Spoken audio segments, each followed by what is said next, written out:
ఓం నమో భగవతే రుద్రాయ. శ్రీరుద్రంలో ఇప్పుడు 8వ మంత్రంలో పరమేశ్వరుడు సర్వాంతర్యామి స్వరూపంగా వర్ణించబడుతున్నాడు.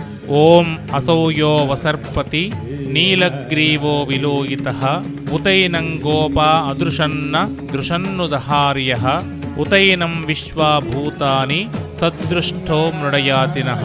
ఆ నీలకంఠుడైన శివుడు ఎరుపు రంగు శోభతో ప్రకాశించే రుద్రుడు ఈ జగత్తులో ఎక్కడ చూసినా ప్రత్యక్షమవుతున్నాడు. గోపకులు ఆయనను చూశారు, సాధువులు చూశారు, అన్ని భూతాలు ఆయనను చూశాయి.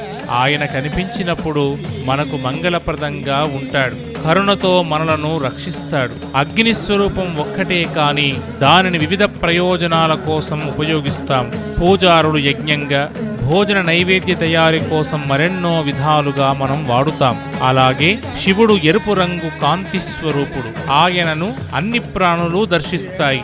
ఆయన దర్శనం అంటే కేవలం రూపాన్ని చూడటం కాదు, ఆయన కరుణను అనుభవించడం.